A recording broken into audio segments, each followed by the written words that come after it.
The 12 Sports Team presents the Binghamton Coaches Show. Only on WBNG.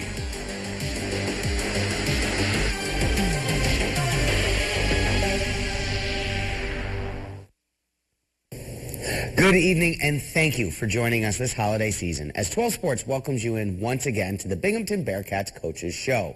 Over the next 30 minutes on this month's show, we're going to take a look back at the year that was, 2024, on the Binghamton campus. It was another record-breaking campaign for the Bearcats as the university captured its second straight America East Commissioner's Cup. We will relive the moments that got Bing to raise another banner in the Event Center rafters and hear from some of those that made it possible. We start the show tonight, though, with WBNG's one-on-one exclusive conversation with the Bearcats Director of Athletics, Eugene Marshall.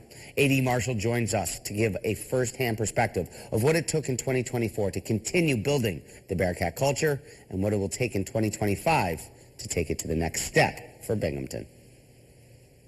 A.D. Marshall, thank you so very much for joining us once again. We appreciate it. We started the show here a couple of months ago, sitting right in these same seats. And I know it's not the end of your year as you guys get ready for spring when we come back from break, but it's the end of our year here in the Southern Tier and at WBNG. And as we wrap up the year, we wanted to look back at the year that was for the Bearcats. So, we'll start real simple. 2024, how is that going to be a year that you remember? Well, I think it's a year that really the Bearcats shows sustained excellence, which is something that we've kind of fluctuated. We've had good years in different sports, then we've had some challenging years. But this year, across the board, we went back-to-back winning the Commissioner's Cup, having 7 teams win conference championships, whether regular season or conference championship tournaments. So, it just shows that we had sustained athletic excellence. We always have academic excellence. 61 student athletes, 4.0 GPA. You have almost 30% of your student athletes with 3.5 or better. Then you have 50% 3.3 or better. And it goes from there. So, we've done 2,300 hours of community service. So we're a triple threat: academic success, athletic success, and community outreach. These young men and women and our coaches have done a phenomenal job of touching everybody in the Southern Tier, as well as taking care of the business at hand. All right, well, we will touch on all three of those things, but let's start with the athletics, then we'll go to the academics, and we'll finish up with the community service, because all of those things are great ways to create that one Binghamton, as you are talking about here on campus. Athletically, you mentioned the second back-to-back Commissioner's Cup, the sustained excellence, that culture that you're building, as they call the Marshall Way. How do you build that and continue that into 2025? Well, I think we challenge the coaches, we challenge the student athletes to continue to do this, because it's easy to get there. It's hard to stay there. And they're realizing that. People are really coming at us to beat us. They want to knock us off the top. And they're trying. And I think our young men and women understand that now, and they want to hold their ground, which I think is extremely important as we continue to do this. If you look at our fall results, where cross country, men and women, 3rd place, right there. Men's and women's soccer in the semifinals. Volleyball lost in semifinals.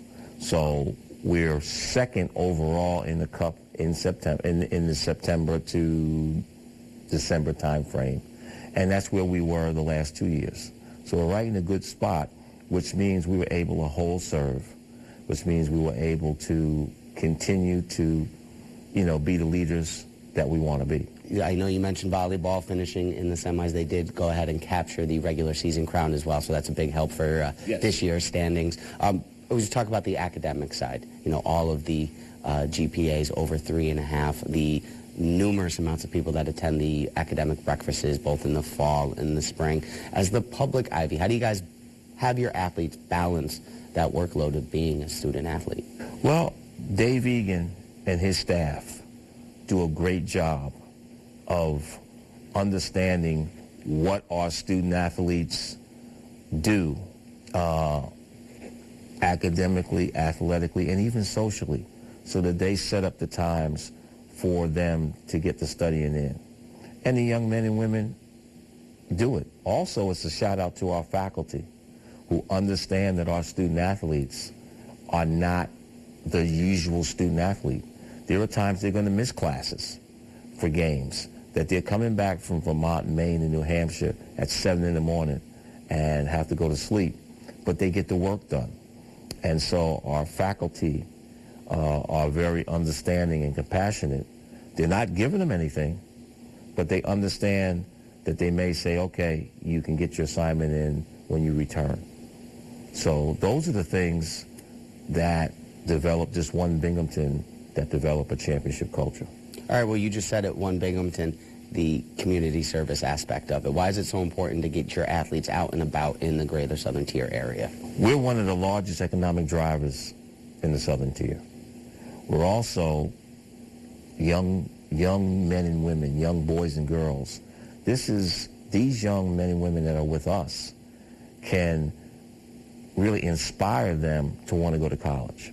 Yes, we'd love them to come to Binghamton, but more importantly, they're going to go somewhere, and they're going to be somebody because they want to be like our student athletes. And so our student athletes go out and spend time with the boys and girls in this community. We also have games that we bring them in because we want to make sure that they have a positive role model. There's a lot of things that go on in society that don't really help our young people. We want to be the change agent that can help them. All right, you talk about positive role models. Well, there was certainly one from the Binghamton campus that stole the summer and headed to the Paris Olympics. What does it mean for this community, for this campus, to have Emily Mackay represent not just the Southern Tier, not just Binghamton, but her country in Paris this year? I think it's super. I think it's huge. But more importantly, it's for her. She put in a lot of work. Running is a lonely challenge. You spend a lot of time training by yourself. You spend a lot of time by yourself. There's a lot of sacrifices you have to have.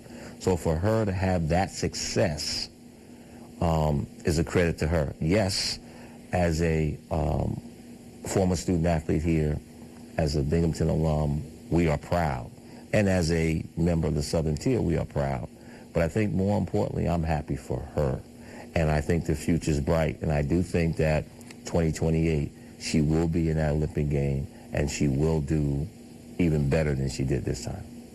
You mentioned being proud of her. I know there's another team here on campus that you were very proud of back in March as the women's lacrosse team went to the NCAAs for the first time ever. Building that program, what does that mean for the future?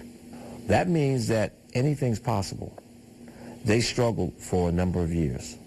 You know, it's hard to start programs, but this institution had faith in our coach and the young women on that team, and they eventually got better, and the recruiting got better, and the talent got better, the scheduling got better, and they were able to compete. They were able to overcome Albany. Last year, in 2023, when they lost this in an overtime one-goal game, we knew we were going to be back in that game and we were going to win it this time. And those young ladies spent that whole year preparing, and that moment came and they won. And so it's a true testament to the coaching staff and those young ladies who persevered. And their best player was out, and they still won. So I'm proud of them. I'm proud of the fact that they went to the NCAAs for the first time in school history, and they really acquitted themselves well against Yale. Well, I know that you also want to keep this here for a while. So just before we get out of here, one last question here for you. What does Binghamton need to do this year to three-peat as Commissioner's Cup champions? We need to have more success in our winter sports and some additional support in our spring sports. So we need to have it all hands on deck, and we need to get after it. I do want to three-peat because President Stenger, this is his last year with us. He has been the MVP of this division. He has helped in many ways, but more importantly, he's present. The student-athletes see him. The coaches see him. He's always got a good word for the coaches and the student-athletes. That goes a long way when you have a tough game and your president either gives you a call, gives you a text, or he gives you a pat on the back. He's going to be missed, and I think that the student-athletes are going to try to win one for him. And I think it's well-deserved, and that's a great motivational tool. Well, we appreciate you giving us some time. And as you say, all hands on deck, that means that you guys have to come on out to the event center, whether it be in the winter for men's and women's basketball or come this spring for baseball and softball as well.